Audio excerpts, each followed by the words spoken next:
In Augustiner Gasse, one can find the entrance to the historic student prison, a major attraction for tourists. It served from 1712 to 1914 as a prison for students who were subject to the legal authority of the university administration. Violation of public order, many drunkenness, gross misbehavior, disturbance of the nighttime peace, or often a combination of all three, were punished with up to 2 weeks in prison, and if the crime included resistance against law enforcement official of the state, the sentence could be as much as 4 weeks.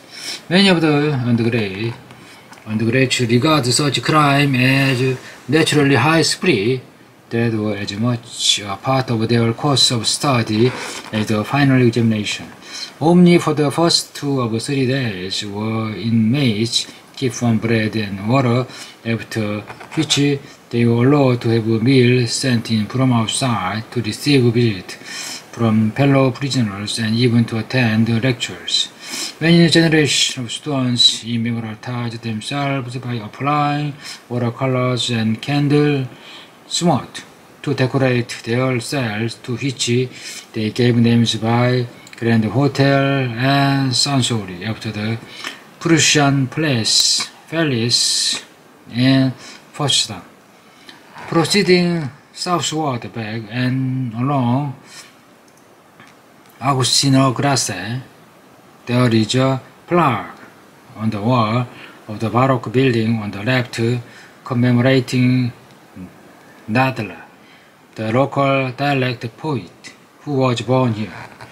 The rather plain building on the south side of University Square is the new university and has a dedication to the living spirits of the main entrance. It was built with fund handed over the university 1928 from a donation campaign in the United States. Inmates of the students' prison pass the time covering the wall with their own portrait and graffiti. Student prison. The only decoration on this large building with 3 wings is the state's Pallas Athene, goddess of wisdom, above the dedication. Under the Nazis, this was altered to read to the German spirit, but in 1945, the original wording was restored.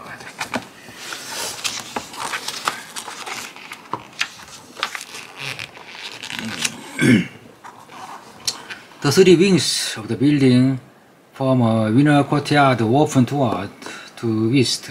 A southwest corner integrates the Witcher's Tower too, which towers from about 1380, which is the only medieval tower of the old city defense to have been preserved.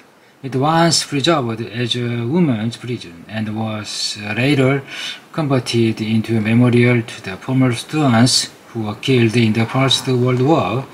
The east side of the courtyard is flanked by the former Jesuit Grammar School Gymnasium 3, a large unadorned Baroque building which houses the university library during the 19th century. The Witcher's Tower, 1380, was originally a part of the city's defensive fortification.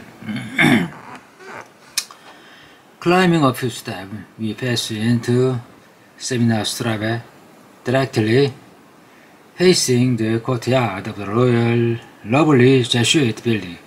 The Seminarium Carolinum IV, built in 1750 to 65 as a seminary, it was intended to serve the Jesuits for the recruiting new members.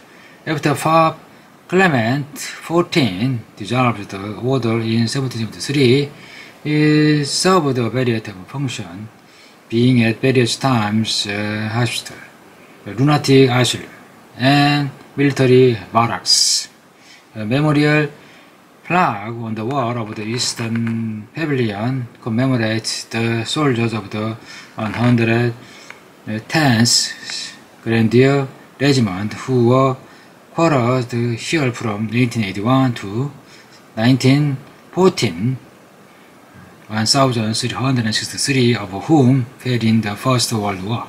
Later on, part of a secondary school has its rooms here, and it was served as a student's hall of residence. Since 1981, it has housed the Central University Administration offices. The two outer wings of the three-part structure direct the eye toward the center of the building, whose central projection is characterized by rounded openings, engaged pedestals, and decorated triangular grave surmounted by a mansard roof and elegant pinnacle. East of the Jewish Gymnasium, the plaque-like building with an Italianate air nestle between the more sub-Jewish building. This is the former Court of Justice. Passing between this and the Jewish Grammar School, you go down Sugaralse and pause for a moment in the little square in front of the Jesuit Church. 5. The main facade, of which is decorated with statues of the founder of the order, Saint Ignatius Loyola. The foundation stone was laid in 1712, while much of the town still lay in ruins. The first part of the building work, based on the plan by the Heidelberg architect Wenig, lasted until 1723, whilst the second phase of building under Lavality was not completed until 1759.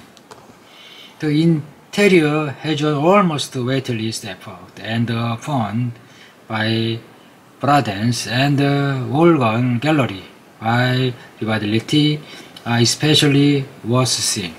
View over the secluded courtyard behind the new university.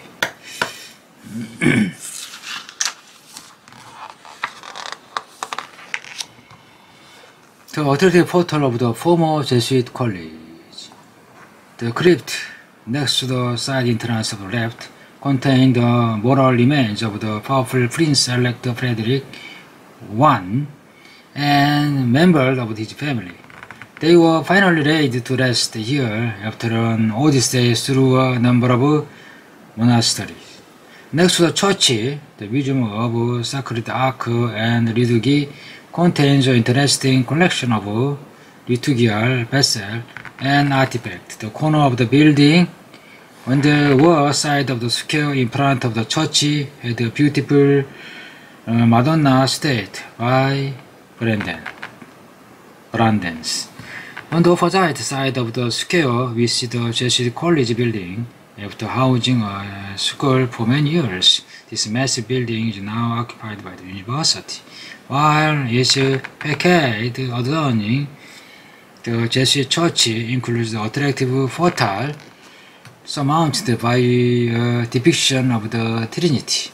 The long section flanked by Marienstraße and Kettengasse are not particularly appealing, proceeding to the end of the Marienstraße. We continue along the Ingrimstraße, which can be seen to our right. The splendid interior of the Jesuit church, whose decoration was never completed,